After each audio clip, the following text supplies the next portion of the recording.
All opinions and views expressed by the speakers are not representative of views and opinions of RBC Dominion Securities, Inc. All information and opinions provided in this video are in good faith, but without legal responsibility.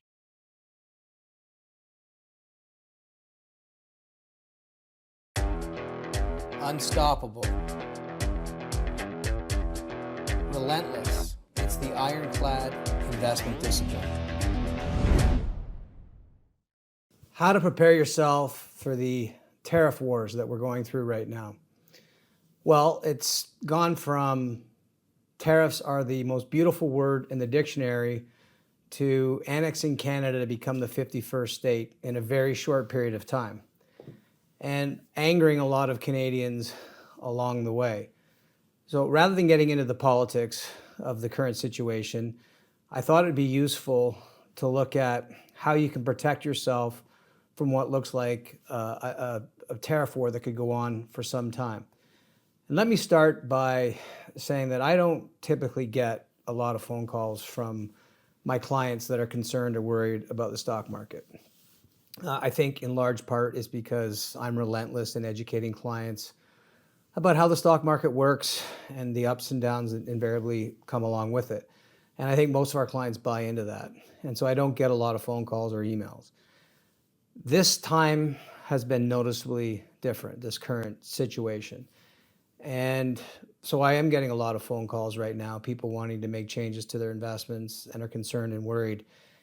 And I don't know this for a fact, but my speculation is that you have a situation with Canadian investors.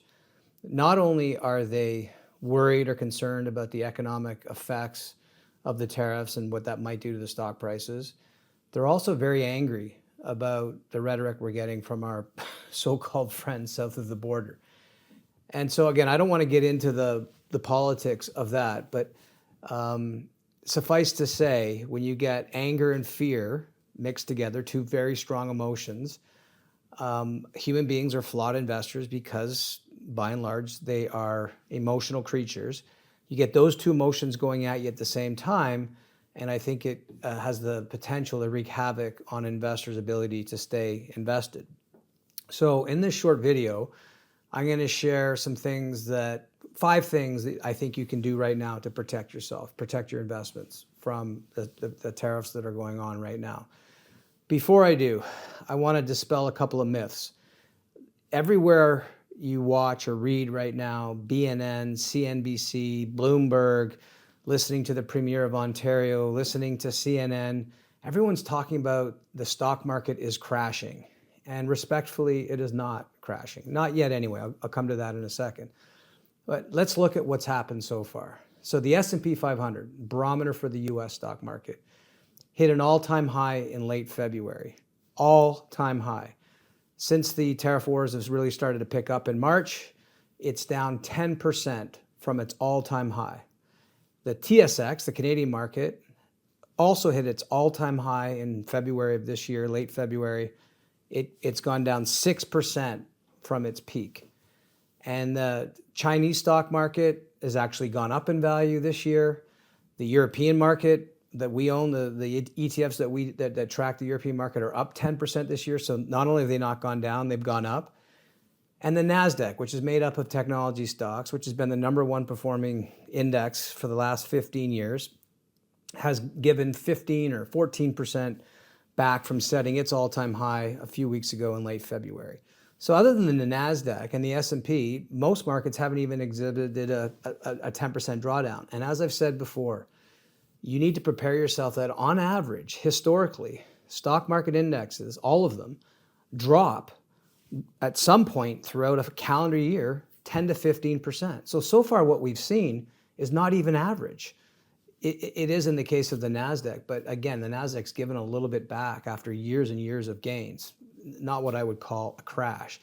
And the words that you say and that pundits say and the words that come out of your mouth matter. I'm going to talk about that as one of the things that you can do to protect your investments in a second, but saying that, I have one client say that, my investments are crashing by the day. Respectfully, no, they're not. They've given a little bit back in the last couple of weeks, but that's not a crash. And you saying it's a crash only makes it alive and real and gets you to do potentially the wrong thing with your investments. Again, I'm going to speak more to that in a second. So far, the markets have not been crashing despite what pundits say. And again, the media is not your friend. It's there to scare you and sell more of its media. And that's not what's happening right now. Now, does that mean that this current situation might not get worse? It absolutely might. And I suspect if tariffs stay on for long periods of time, it's going to have a serious detrimental effect on the economy and hence stock prices in the short term. But as I said before, you can't time when these crises are going to go away. And maybe we're heading to one of these periods where the market goes down 35 to 50%, which it does every 5 to 6 years. I've shared that as well.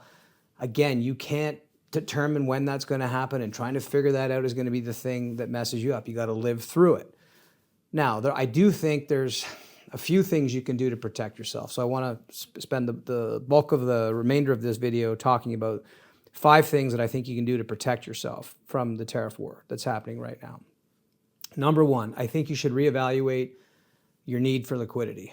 So if you're spending $100,000 a year from your investments, for example, I think you should have at least 5 years worth of liquidity in things that have nothing to do with the stock market. So if the stock market does go down, you're not going to have to sell stocks at an inopportune time to generate the money that you need. So if you're spending $100,000 a year, you should have $500,000 of your investment portfolio in short-term bonds to cover your liquidity needs. If you're spending $200,000 a year, then you should have $1 million invested in short-term bonds. So reevaluate your liquidity needs. And for some of our clients that aren't yet retired but are getting closer to retirement, maybe that means shifting more out of stocks into bonds. And look, as I just said, the market really hasn't gone down a whole lot, and it's gone up a lot in the last couple of years. So it might be an opportune time to reevaluate that. That would be something worth doing. The second thing I'd say, and this goes back to speaks to what I was just saying a minute ago about the language that comes out of your mouth, because our world is shaped by our language, so powerful. Stop high watermarking your portfolio. And that's a fancy term or jargon in our business for taking the value of your investments when they hit their all-time peak and then comparing when they drop a little bit. How is it valuable to you if your portfolio is worth $7 million in February and now it's worth $6.3 million because it's dropped 4 or 5%? How is that an empowering conversation? Why not look back the last 10 years? Well, you had 3 million, you've been taking money out, and now it's worth 7. To me, now you're creating a powerful context for yourself. Looking at how your investments have done when they hit a peak, when they go down a little bit, doesn't serve you. So stop high watermarking. Third thing is be diversified. I shared in a video before the holidays with Trump in power, what not to do and what to do. And I suggested the American market was overvalued. I wouldn't abandon that market, but that remains to be the case. And incidentally, or oddly enough, the markets that have been hit the hardest in the last month or so, or the last few weeks, has been the U.S. market. And any metric you look at, U.S. stock market, U.S. technology stocks are still priced to perfection. So again, I wouldn't abandon that sector, but I would not have all your money in American stocks. So be diversified would be the next thing you can do to protect yourself. And then the fourth thing is stop watching media. Stop watching the YouTube videos about every little single detail that's going on around this tariff war and all the things that are going on with Russia and just all the madness that goes in the world. Stop watching that stuff. Go for a walk, take a deep breath, watch a movie. Stop submersing yourself in stuff that's just building in you because it's going to get you to want to do something that's going to be detrimental to your investments. And then the last piece, and this is something I reluctantly share, but listen, I think it makes a difference. I'm going to share it, not knowing how it's going to land with my audience, but something that helps me is meditating. So I'm going to put, with this cover email, I'm going to put a link to some guided meditation that I use to just ground yourself in things other than, again, being totally submersed in all this negative news. I find it useful and helpful when I do it, and hopefully that adds another tool for you to be able to deal with what's going on here. I'll close by saying, and as I've said with every crisis that I've ever sat in front of this video camera or sat in front of you in a review meeting, I don't know when it ends. I don't know how it ends. I just know that it does end. and trying to be nimble with changing your investments in anticipation of what's may or may not happen is the thing that's going to be detrimental to your investments. So unless, as I said, your liquidity needs have changed, I would stay the course. That's always been what works long term, and I suspect in this case it'll be the exact same. At any rate, I'm here if you want to talk, if you're feeling uncomfortable about things. This is what you pay me for. I'm happy to have a conversation. Obviously, I don't have any magical answers, but maybe I can help if this is not enough for you where we can speak. At any rate, I hope that you find this video useful and valuable. Thanks for watching.